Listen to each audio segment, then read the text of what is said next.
So we're reading from Srimad Bhagavatam, Canto 6, Chapter 16, text number 5. Om Namo Bhagavate Vasudevaya. Om Namo Bhagavate Vasudevaya. Om Namo Bhagavate Vasudevaya.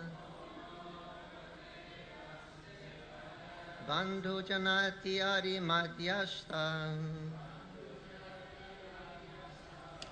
Mitra Dashina Vidvasham Sarva Ibahi Sarvesham Bhavanti Kramasho Mitaha Bandhu Janati Ari Madhyashtam Mitrodashina Vidvasha Sarva Ivahi Sarvesham Bhavanti Kramasho Mita Bandhu Janati Ari Madhyashta Mitodashina Vidvasha Sarva Ivahi Sarvesham Bhavanti Kramasho Mitaha.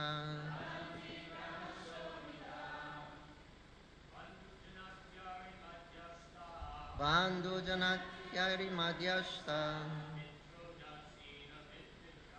Mitrodashina Vidvisha Sarvaivahi Sarvesham Bhavanti Kramasho Mitaha. Bandhu Janati Ari Madhyashta Mitrodashina Vidvisha Sarvaivahi Sarvesham Bhavanti Kramasho Mitaha. Bandhu Janati Ari Madhyashta Mitrodashina Vidvisha Sarvesham Bhavanti Kramato Mita. Any messages?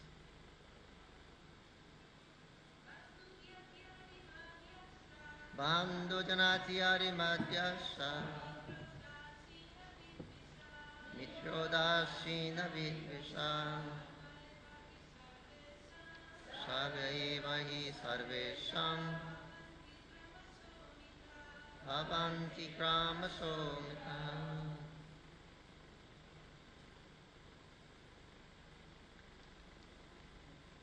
Bandhu, friends. Yati, family members. Ari, enemies.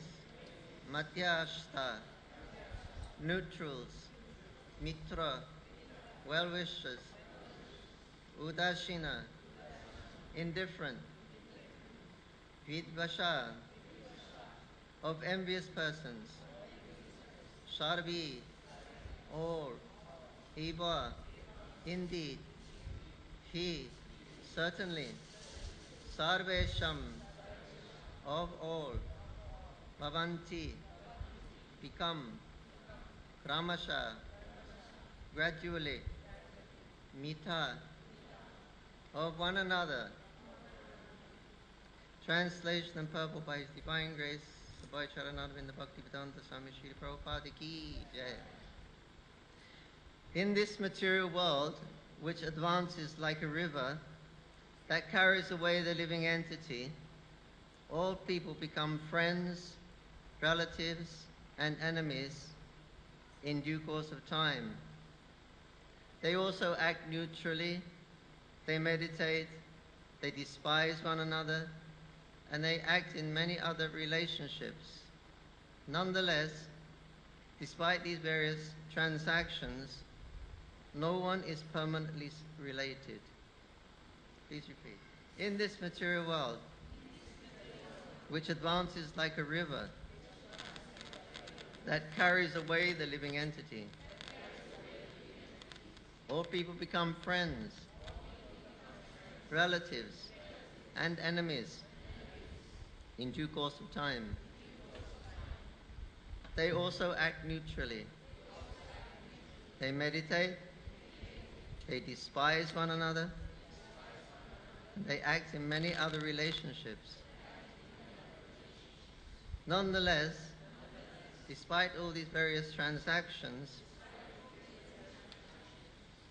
no one is permanently related. Therefore, it is our practical experience in this material world that the same person who is one's friend today becomes one's enemy tomorrow. Our relationship as friends or enemies, family men or outsiders, are actually the results of our different dealings. Chitraketu Maharaj was lamenting for his son, who is now dead, but he could have considered the situation otherwise. The living entity could have thought, he was my enemy in my last life, and now he's appeared as my son. He is prematurely leaving just to give me pain and agony. Why should he not consider this, his dead son, as his former enemy, and instead of lamenting, be jubilant because of an enemy's death? As stated in Bhagavad Gita 3:27, Prakriti Kriya Manani Guna Karmani Sarvasha. Factually, everything is happening because of the association with the modes of material nature. Therefore, one who is my friend today in association with the modes of goodness may be my enemy tomorrow in the association in the modes of passion and ignorance. As the modes of material nature work in illusion, we accept others as friends, enemies, sons or fathers in terms of the relations, in terms of the reactions of different dealings under different circumstances or conditions.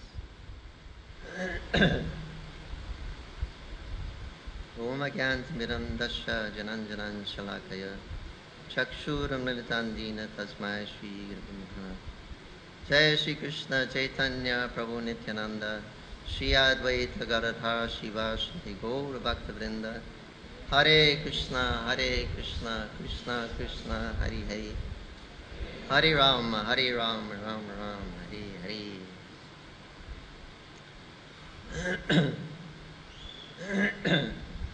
Padam ki jai.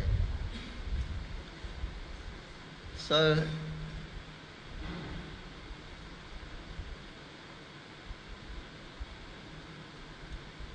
here how King Chitraketu is lamenting over the loss of his son,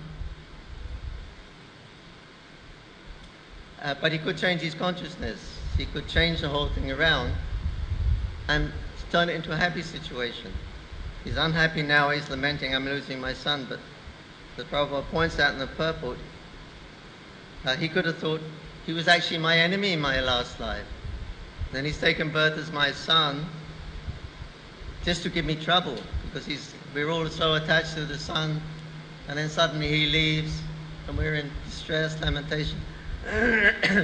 Especially the king, especially King Chitraketu, who had so many thousands of wives and no children. He had one son, so it was a big loss for him. So he's lamenting the loss. But when we understand the philosophy of life, then we can adjust things, we can twist it and see from different angles of vision and just adopt that angle of vision. Well, if he was my enemy in my last life, then that's why he's come to give me trouble. Anyway, he's gone now. It's good my enemy's gone. Let me get on with my life. Otherwise, King Chitraketu can be lamenting his whole life. So Narad Muni and Angira Maharaj, Maharaj Angira, Sadhu, they've come to like startle him. They come to shock him, a bit of shock treatment. He's very good for waking up sometimes. So they could have preached to him earlier, but they didn't. But this time, after his son is dead, now they come back to preach to him because now he's, he's really, he's going to listen. He's awake. So, so all these different relationships we have in this world are all simply due to our dealings with the different situation.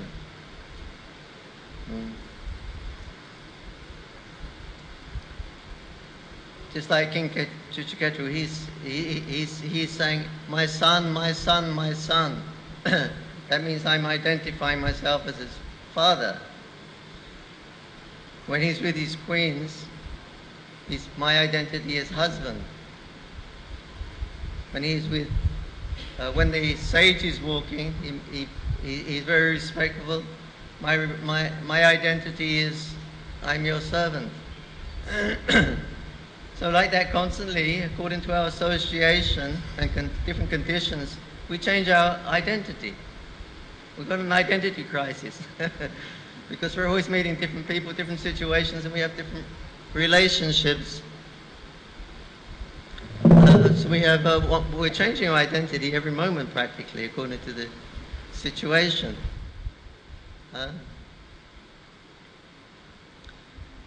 You're laughing, enjoying, you go in the temple and immediately become serious because it's a different relationship. Here is the Supreme Personality of Godhead. So you change your identity. No, I'm a servant. I'm not the enjoyer. I was just enjoying when we were coming to the temple, laughing and talking. So we're always changing our identities. Identity crisis. So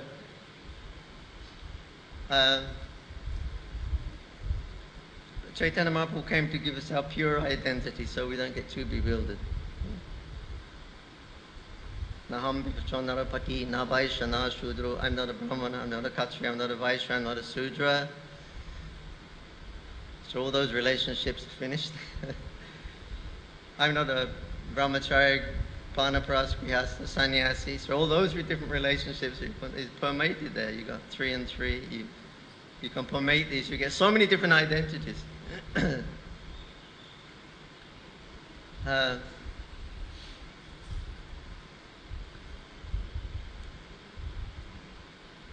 Yeah, according to our association with the modes of material nature, so we more or less create our identity according to the different reactions of the different in our dealings with different people and different situations. So. Yeah, Chaitanya Mahaprabhu said, I'm none of these things. I'm not, it's all negative. So what is my identity? I'm not this, I'm not this. So then Mahaprabhu tells us, I identify myself only as Gopi Pariyaro Kamalo Das Anudas. I identify myself as a servant of the servant of the servant, of the master of the gopis, Gopinath. This is our identity as given by Mahaprabhu. He is our leader, he is our Lord. So he has given us our identity so we don't become too bewildered all the time. We always have that understanding that I am a servant of the servant of the servant of Krishna. So when we see like that, then we're in our pure identity, according to Chaitanya Mahaprabhu. So we need some identities in social life, but otherwise, why there's a partition here? So, this is lady side, this is man's side. So different identities. Coming to Bhagavatam class, you've got to adopt a male identity, you've got to adopt a female identity if you sit this side. Different circumstances and situations. So.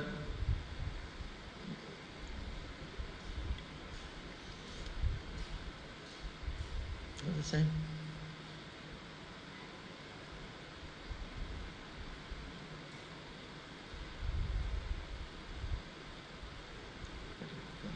Anyway, different identities according to different circumstances. Oh yeah, that's right. So Chaitanya Mahaprabhu was teaching us. We are servant of the servant of the servant. So still we have, there is social etiquette when we're dealing. We have to treat each other in terms of the circumstance. You can't, a brahmachari can't treat a mataji like, like her husband can or her children can. And similarly, the mataji can't treat a sannyasi as her husband or anything like that. So we have to have certain rules in society. We're living in society, so there has to be certain,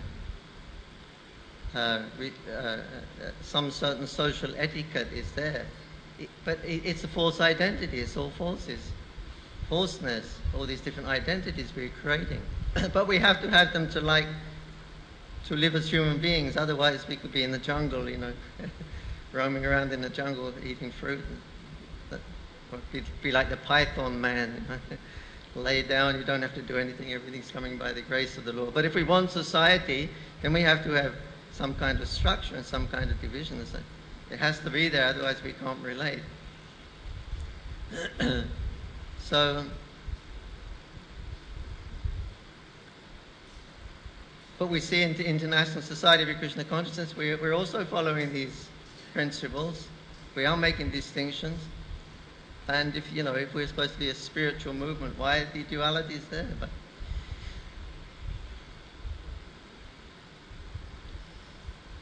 so the idea is, we're using the social system because of what to deal with the material world. We've got to deal with social life, but we don't forget our identity as servant of the servant of the servant. So I'm dealing with my children. Like everybody deals with it, so you identify yourself as a mother or a father. When you're in the presence of your children, you're playing with, so I'm a mother, I'm a father. So that's also going on in ISKCON. The karmis are all saying, I'm the father, this is my son. They're in complete illusion according to these verses, these chapters of Bhagavad. You're in complete illusion. But the devotees are also saying the same thing. This is my son, and that interaction.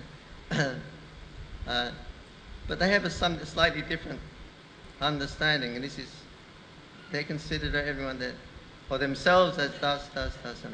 It's my child, so I got to address him as my child, my son, to be socially correct, whatever it is. But we're saying, yes, it's my son, but my son who's a servant of Krishna. It's my wife, but my wife who's a servant of Krishna. It's my boss, yes, but my boss who's hopefully, the boss is also the servant of Krishna. But we see him as servant of Krishna anyway. So then the devotee, by adjusting a little bit of the philosophy or understanding the art of life, the art of living, as they say, then you can be happy in this material world, even though it's such a terrible situation. After all that trouble he went through to get his son, suddenly the son's been killed by his own wives. Oh my God, what a trauma. But just by a little adjustment in philosophy, the philosophical understanding, then we'll become free from all of that lamentation. Otherwise, you're going to go on lamenting. Whole life you will lament. So we can make adjustments. When we know the philosophy of life, we can make adjustments. And then that makes the person happy. So here the boy, he's about to die, but he's come back to life again by the grace of Narad Muni. And so he's not going to get into it. And so all these different identities, they don't have much meaning for one who's about to leave their body. They're all right as long as we're living socially, we can use our different identities. But when a person's about to leave their body, then all these identities have no meaning anymore. And at that time, one should concentrate or meditate on what his next destination is going to be. The karmis, they're lamenting. The Krishna Ketra and the wives are all around the bed, crying, lamenting. But it shouldn't be like that for a devotee. We shouldn't go to them cry all around and lament. No, we understand that. We should do activities that are conducive for that living entity to remember his next destination. His next destination is Krishna's servant. Now he's Krishna's servant. He's going to leave his body. So we relate to him as Krishna's servant. So therefore, we see the difference there. Like, someone has a tumor or cancer, something like that. Public enemy number one. Everybody hates cancer. They're all frightened of cancer. It's one of the biggest killers. So everybody's fearful of cancer. But when the devotee gets diagnosed, you've only got 6 months to live. So, oh, great! Now let me start rearranging everything. I've only got 6 months to live. So he sees that as a good thing. At least my time is given. Before I had this disease, I didn't know 6 days, 6 minutes, 6 seconds even. I didn't know. Now I've got time. Okay, call the devotees. Tell them to have Harinam Kirtan. And so like that, he makes the best use of a bad bargain, and the devotees are chanting Hare Krishna, encourage him in Krishna consciousness, go to his next destination, which is to serve Krishna, because that's all he's been doing this whole life. This is what we've been practicing for. If we have another conclusion when we're leaving our body, we've wasted a lot of time. Actually, the Srimad Bhagavatam is based on this question. What is the duty of a person, especially if a person is about to die? And the duty of the relatives is not to sit around lamenting and, oh, don't leave us, don't leave us. The devotees are chanting Hare Krishna. Put a good word in for me when you get back to Krishna. I'll be coming soon also. So it turns into it's sad also to lose a devotee, but to know that the devotee is now with Krishna and we're stuck in the material world. He's better off than me. I'm still stuck here. The devotees are already with Krishna, performing their eternal pastimes with Krishna. So just a little bit that when we know the philosophy of life, we can just twist it. I was on a train one day and one man was talking to me. He said, I'm from the art of living. He said, you know that? I said, no, I've never heard of it. He said, yeah, he's some big... I said, yeah, art of living, really. I said, we're practicing the art of dying. And he said, he was quite shocked, quite surprised. I said, yeah. He said, we're in the art of living. I said, oh, we're in the art of dying. He went, well, I suppose it's the same thing, isn't it? I thought, well, if you think it's the same thing, living and dying, so what is the... It's a big thing, actually, the art of living. I found out later. It's very popular. You just do a little bit of everything, a little bit of trying to put you more in the mode of goodness, a bit of yoga, a bit of health, a bit of exercise, a bit of whatever they do, and a bit of nice, being nice and being a nice person. And he didn't say anything about death. So unless you know about death, what use is this life? Unless you know your next destination, how to get to your next destination, what the use of living in the mode of goodness and being all-round, helpful, nice personality? It's all useless waste of time. So the devotees have this, and if this is our practice in this life, like for King Parikshit, I got 6 days. What am I supposed to do? Tell me. Culminating, hearing, and chanting the glories of Krishna. So that's what we do when the devotees leaving the body. We come around, we have kirtan. So they're all going back home, back to Godhead. So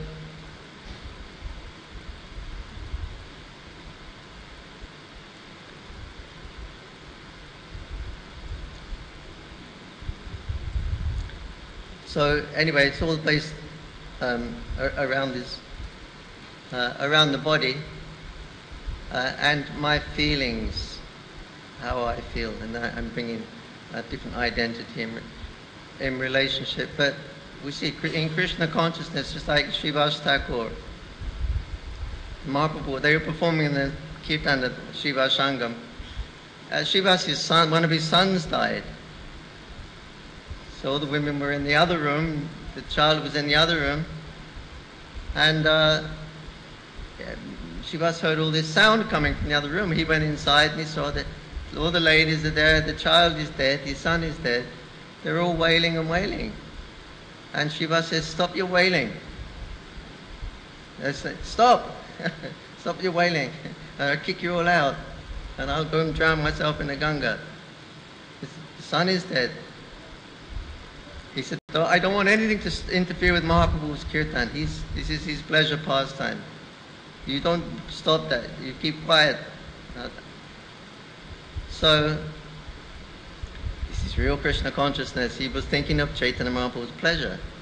Even though his beloved's own child was there, he died, he should have been thinking, normally he should have been thinking about his child, but he wasn't. He was thinking about Krishna's pleasure. So that's pure Krishna consciousness. And when Mahaprabhu found out, he said, "But your son died, Srivas. Why didn't you tell me? Why didn't you stop the kirtan?" He said, "That's your pleasure, my lord. I don't want to do anything that interferes with your pleasure." Mahaprabhu, where is there a servant like Srivas? I'm eternally indebted to you, Srivas. So this is real Krishna consciousness. Everything is done for the pleasure of the Lord. So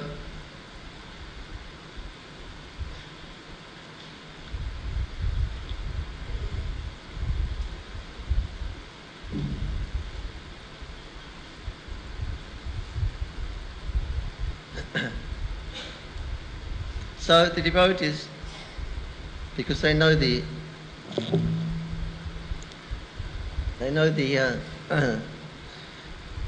ultimate goal of life, the purpose of life, Krishna's pleasure, and my purpose is to bring Krishna pleasure.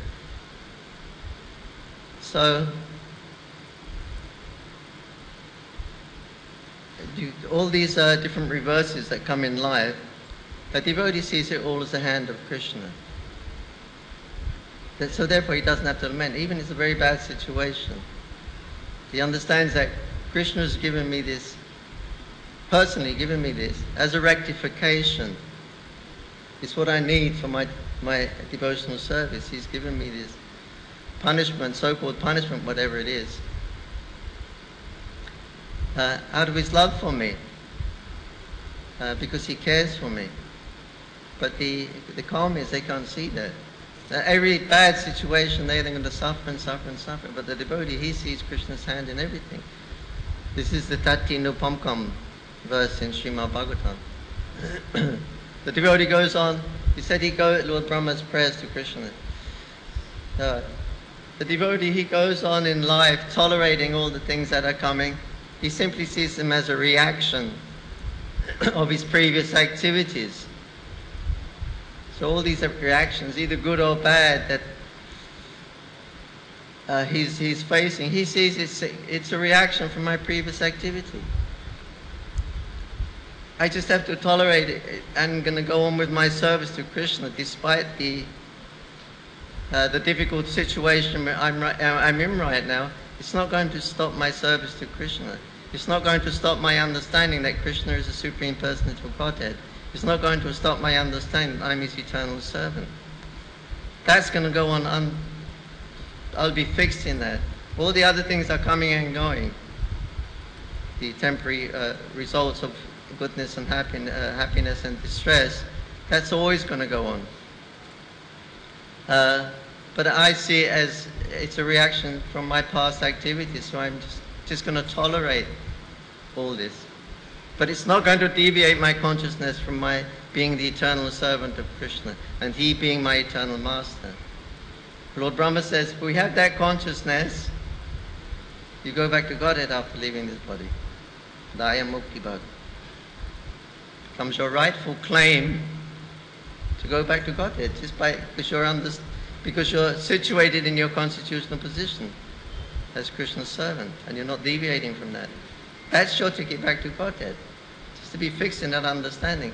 Not that you have to know all the philosophy, you have to be fixed in that understanding. Krishna is my master and I'm his servant. I'm not going to deviate from that.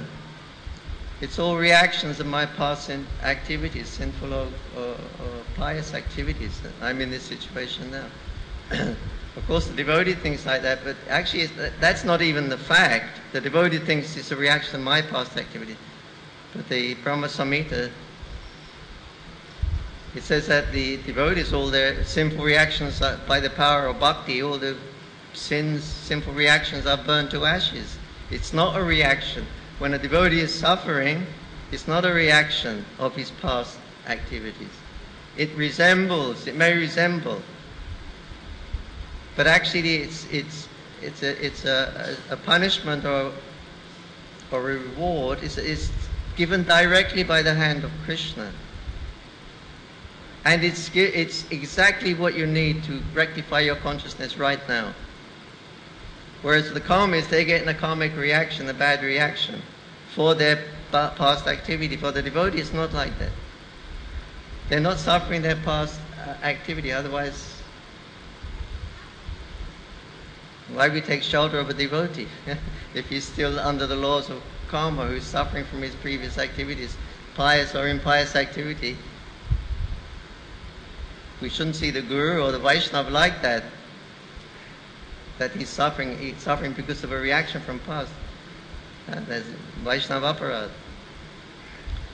So the devotees, they see themselves maybe as suffering from past sinful activities, but they see other devotees, it's personally given, it's some kind of a rectification, that it's exactly what you need right now for your consciousness right now.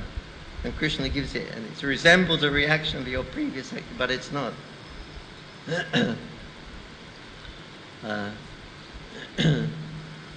Yeah, so this is that verse 13 of Pumkom. So there's a story in the Bhagavatam how the black man was beating the cow and the calf, and Parikshit came. They immediately pulled out his sword. Who did? Let me kill that. Who killed you? Who is punishing you like this? Let me kill them. Mother cow said, how can I say it's this person who was beating me? How can I say that? He's just simply an agent to give. I've got something coming, I've got this coming, and he's simply an agent in conveying this punishment or reward. So how can I say that he is my killer, he is my punisher? Because he's simply an agent in the way of the hand of the Lord to give me, repay me my action from previous activities. So this is humility of her. And philosophy of Mother Bhumi had that philosophy. So then she can get along. Okay, so we should be fixed in this philosophy of life. A little bit of this philosophy saves you from the greatest type of danger. It means coming back and taking birth again. So we don't want that, do we? This is Krishna consciousness movement. We solved all the problems. It doesn't mean devotee is not going to get old, he's not going to become diseased, he's not going to die again. But this is the last time. Solve the problem. No more birth. No more birth means no more death, no more old age, no more disease. So the devotees have solved the problem. So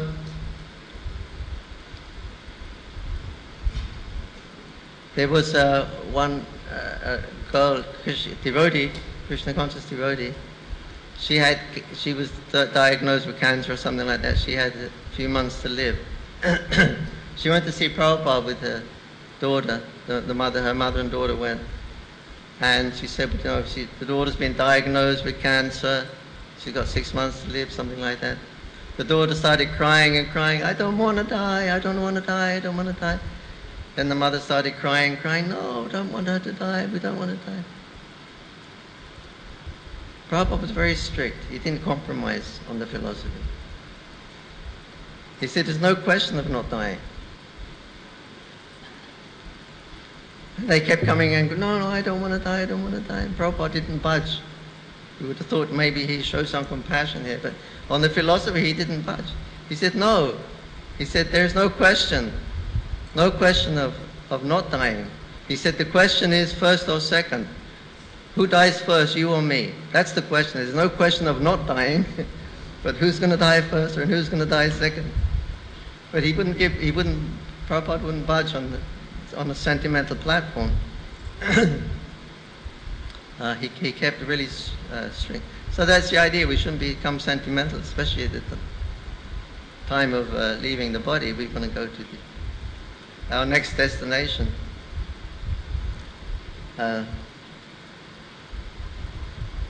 So we want to be fixed in Krishna consciousness. Prabhupada said, if you have a desire for one Rasgulla, you'll have to come back and take birth again. But who's going to be so foolish they're going to think of a Rasgulla after spending so many years in devotional service understanding this philosophy? No, Prabhupada said the devotees, when there's danger, they very rapidly remember Krishna, very rapidly. We take shelter of Krishna, we won't take shelter of a Rasgulla.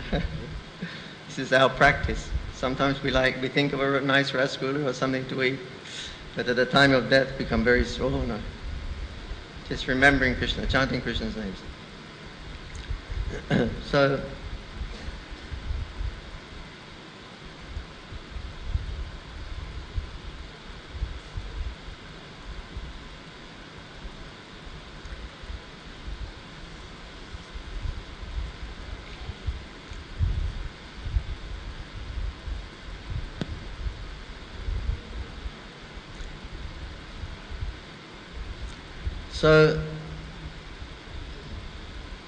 So this is the basic understanding of Krishna consciousness.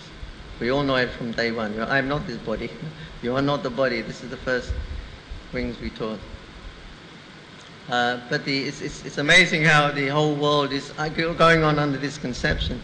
I mean, they're getting really advanced in their technology and they're proud of it. But it's amazing how they cannot see this difference between the spirit, soul and the body. The leaders of society. And we see it's happening before our very eyes. The difference between the dead body and the live body. Prabhupada said it's consciousness. That's the difference. And we see, when the consciousness leaves the body, it's called dead. As long as the consciousness is there, it's called alive. And we're faced with it all the time, but nobody twigs it. Nobody can see what's actually happening, except the devotees. This is the expertise of Krishna, because it's all going on according to the modes of material nature. Prabhupada's explaining the different modes of material nature are moving everything. But we're so going along with this whole, moved by the goodness, passion and ignorance, that it's, just bewildered.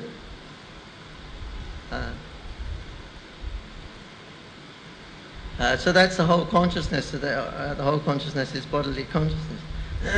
But here, the first thing we taught is, I'm not this body.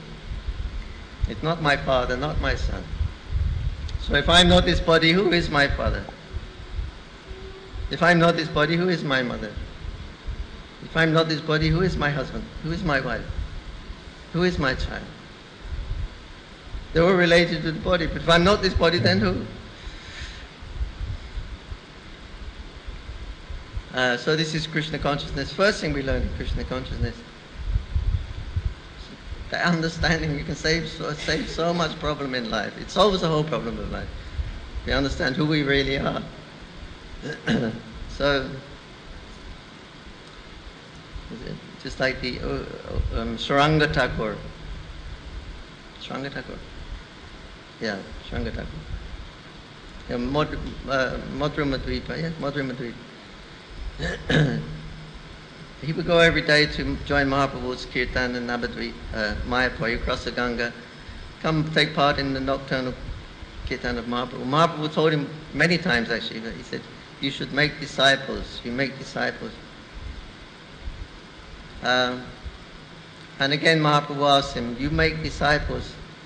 He said, if I could find a good person who was very, very serious and steady and sincere about the process of chanting the holy name, then certainly I would make disciples, because if one has a disciple like that who is very sincere, he becomes a glory to the sampradaya, he becomes great, and he makes other disciples. So, but unfortunately, I don't see anyone with these qualities in this age. So why I should initiate? So then Mahaprabhu smiled. He said, yes, it's a fact. Nobody has these qualities in this age. But if you give him initiation, he'll develop those qualities by your association. So Sranga Thakur said, okay. Mahaprabhu keeps asking me. The first person I see tomorrow morning, I'll make my disciple. So he's taking his bath in the Ganga and a dead body came floating down. So he remembered his promise, so he touched him with his foot. And then he chanted Krishna's mantra in his ears. This boy had been bitten by a snake, and one custom, in village custom, if they die of a snake bite, they make like a little bamboo raft. They don't burn the body or bury it. They make a bamboo raft and they put the body on the bamboo and they just put him in the Ganga. So he was floating down on a bamboo. So he gave Krishna's mantra in his ear and immediately came awake and alive. So he became known as Murari Chaitanya, or Saranga's Murari. Anyway, he was very happy. He stayed with Sranga Thakur. Sometime later, his parents came to know your son is alive. Really, so happy. They come, oh, you're alive. Son is alive. Let's take him back. He said, no, I'm not your son died. You put him in the Ganga. Here is my father, Sranga Thakur. He gave me life. So this is the philosophy. One who gives you real life, he is father, real father.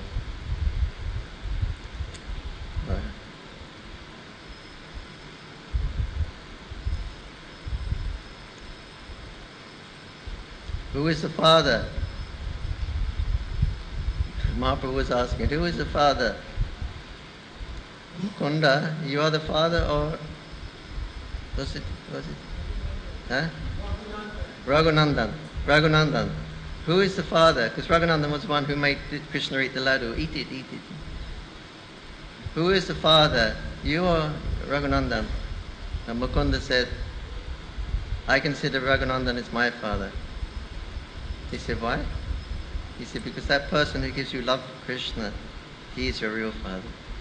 Mahaprabhu said, yes, Raghunandan is your father. By his activities, his dealings with Krishna, he made everyone Krishna conscious.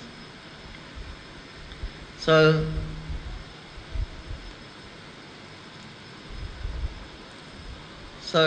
we have to live in this material world. We have to have some kind of a social etiquette, some kind of social standard. But we should simultaneously understand the real meaning of life.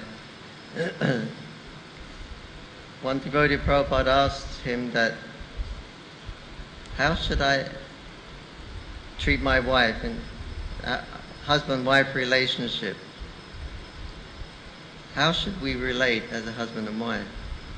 And Prabhupada said, like strangers in a hotel,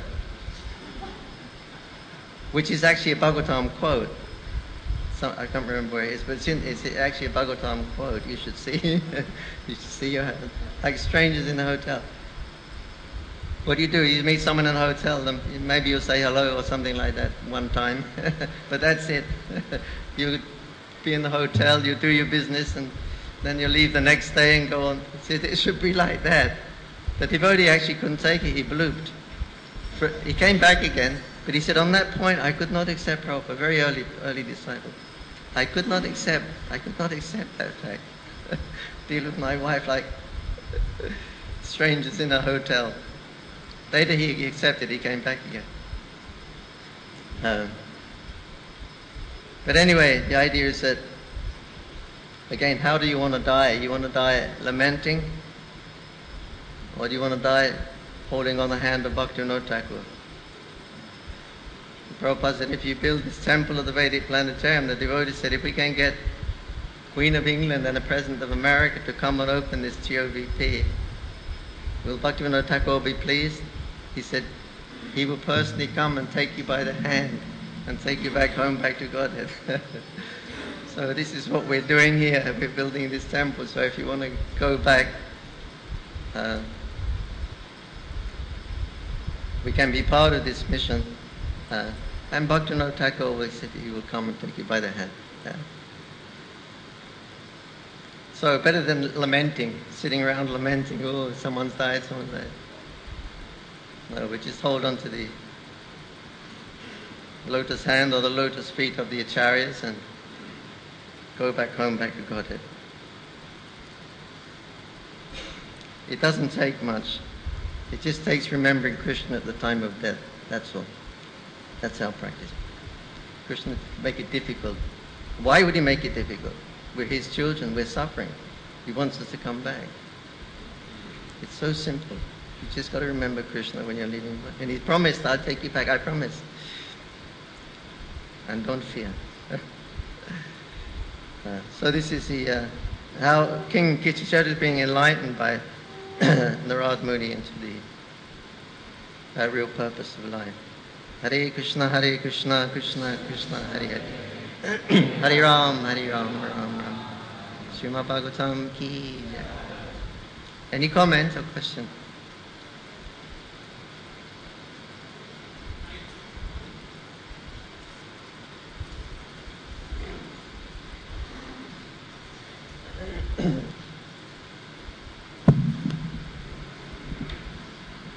Hare Krishna. Sometimes in outside world, they say that what are you doing for your parents, your mother and father? They have brought you up, given you education, and now you are going away.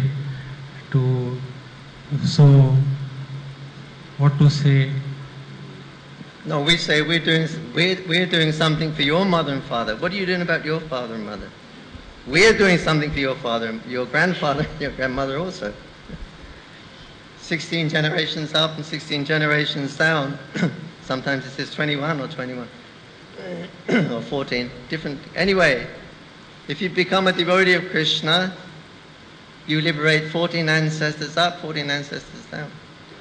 So we're doing more than our parents. You didn't do it for your parents. We'll do it for our grandparents. We'll do it for you also, because we love you. So we'll become devotees and we'll liberate you and all the family.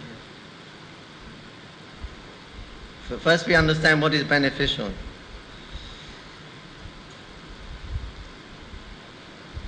People use that word, how to benefit others, open schools, open hospitals. What is the temple doing? Simply lazy, living on leeches, living on society. They don't work. Prabhupada said the rat, it takes a long time to make a house and in the hole in the ground and live there. The snake comes along, he goes in the hole, he eats the rat and lives in the house. So devotees are like that. Karma is doing all the work. We'll enjoy the facility, but we're using Krishna service.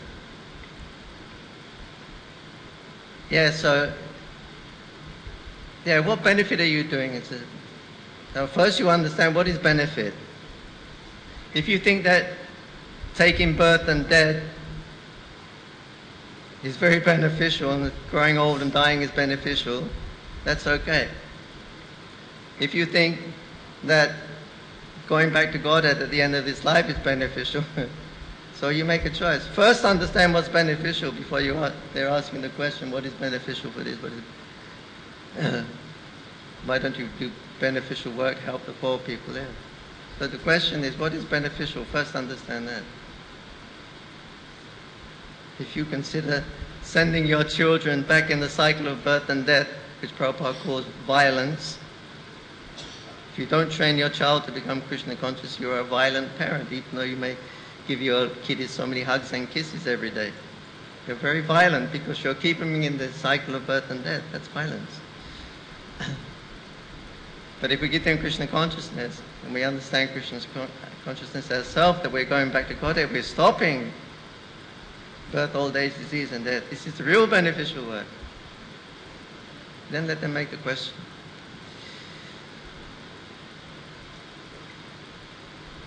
Yes. Please.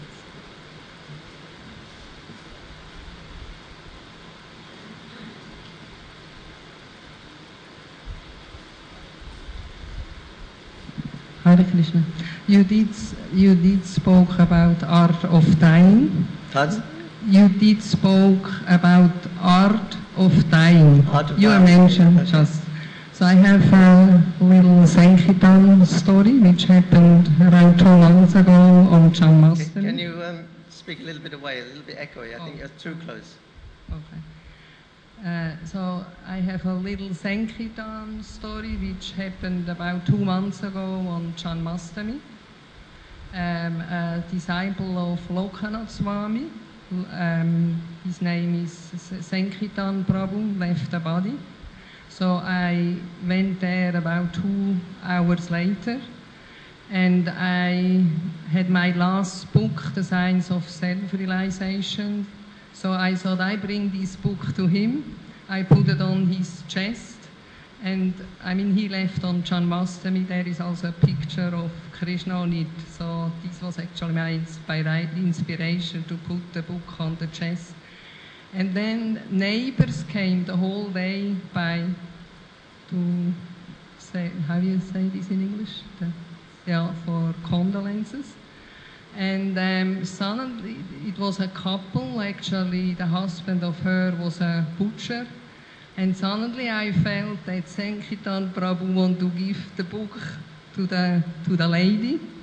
So I took the book and I gave it to the lady. And then her husband, he said something that they don't read or something was there.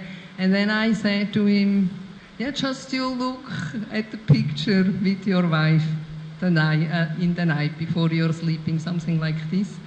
And actually there is the picture. I didn't realize the picture inside the cow and the man, the change of head, you know. So, but anyway, then 2-3 days later, my dear friend, Vanamali, she's the sister of Sankirtan Prabhu, she told me, the lady told her that she read already 1 chapter, The Art of Dying. Haribol, Srila Prabhupada ki jai. Haribol. Thank you. Nice story.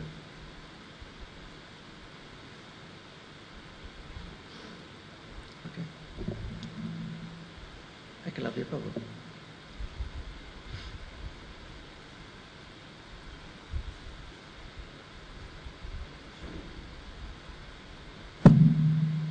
Hare Krishna Prabhu, thank you for your wonderful class. We were discussing how the material relationships are temporary. It's like meeting in a hotel for 1 night. So what about the emotions that we experience within those relationships? Where are they stemming from, and what is the significance of those emotions?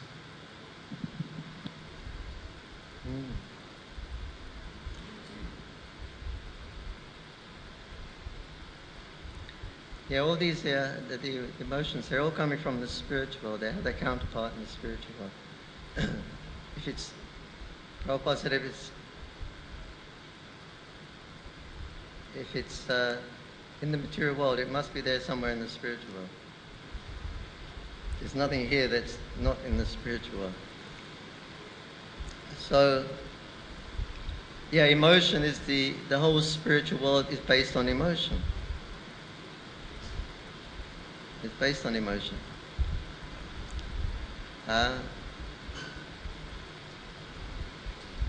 In the Bhagavad Gita, the last chapter, last verse, last paragraph, last sentence, Prabhupada finishes Bhagavad Gita on this point. He talks about how the living entity has mighty independence and he can use it to serve Krishna or serve Maya. So when he uses it properly to serve Krishna, then again it says he gets his place in the Haladini potency in the spiritual world. He goes back and joins that Haladini potency, or that pleasure-giving potency. So that's where most of the emotions are coming from, Krishna's internal potency. all these feelings and emotions are coming from there. So Prabhupada said, yeah, this is where Prabhupada's Gita wants to take us. You read it, very last sentence. Go back in our constitutional position in the pleasure-giving potency. And we please Krishna. What does Krishna like? He likes emotion. What does God love best? He loves love. That's the greatest emotion we are expressing. Krishna is there, the Adiras, Radha Krishna. Yeah, so everything is based on emotion in the spiritual world. Bhakti means emotion. The Shat aspect, we have Satchitananda. The Shat aspect, you can say that's emotionless. Because it'll be the duality. It's Ananda, it's bliss, whatever that, eternality. But there is no... But Bhakti, we say Bhakti Rasamrita Sindhu, it's an ocean. It's always constantly in flux like that, so there's always emotions, are always changing. Whereas for the Jnanis, their liberation is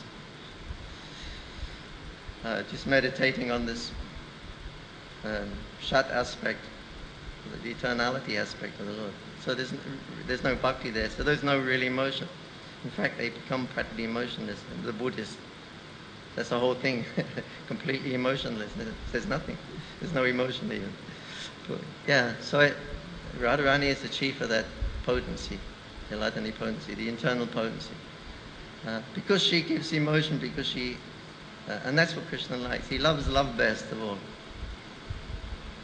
So that there's the greatest emotion. And we see Mahaprabhu's example at Shiva Sangam. It wasn't just Kirtan Bas, but it was establishing emotions and moods. And Mahaprabhu was constantly changing. And sometimes you'd be in ecstatic love for God, he'd be jumping and laughing. Sometimes you fall down on the ground and hold the devotee's feet. I have no love for Krishna. You're Krishna, please give me some. And then you'd be humbled and play with grass. And then he'd put the shaligrams off the altar and sit there and, I am he, I am he. And like this, he was constantly changing. You see the kirtan, it was constantly changing the mood. And the devotees, they see Mahaprabhu gets in the mood. They all get in that mood to assist him. And when his mood changes, they all change their mood. That's their business, to expand his pleasure. But it's constantly changing. So this is, bhakti means emotion. It's a different emotion, constantly changing at every moment. Variety is the spice of life. So in Goloka, it's like that. There's a variety all the time. It's constantly changing. Hare Krishna. Shalini Mataji, Hare Krishna. Bhaktivinoda Thakur will take you by the hand for building TOVP. You have mentioned that whenever we face certain situations in life, tough situations in life, we just... Hare Krishna. Prabhuji, you had mentioned that if you have philosophy, you don't lament, but you just change your angle of vision and move on. So oftentimes, like when we hear an instruction from the devotees or from the scriptures, we feel very inspired to follow it for a particular time, and then the inspiration slowly dwindles out. So the toughest part is to hold that angle of vision throughout your life, and because in time it just tends to fade away. So how do we deal with that?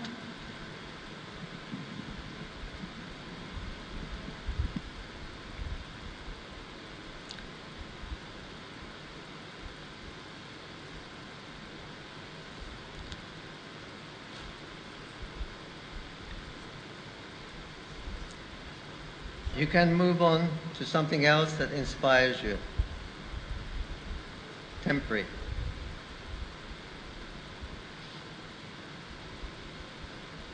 I'm not getting inspiration like I had before. So try another angle of devotional study. Okay, I'm going to give say 2 hours of studying the Srimad Bhagavatam, this canto or something.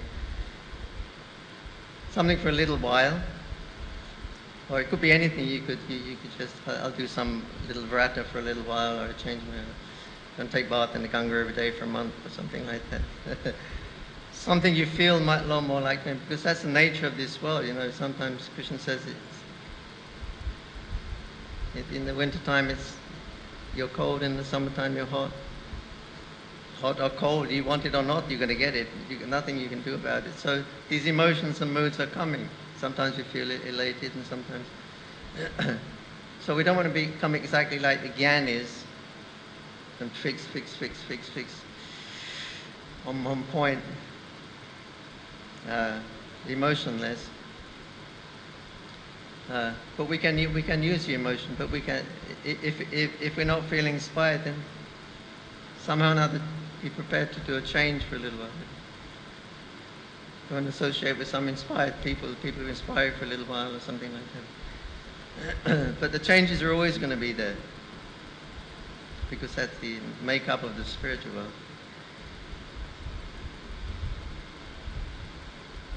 Yeah, be prepared to make a little change. You do it. Instead of, well, I'm not getting same as it was before, I'm not feeling any inspiration. Lamenting is for Sudra. So Brahmana, Kshatriya, they do something about lament. They don't lament, Sudra laments. Brahmana, Kshatriya, Vaishya, they will do something about it. So do something, whatever it takes, change, make a change, little change. And you get inspired up. Again, you make another little change. 9 angles of bhakti, we can use all these.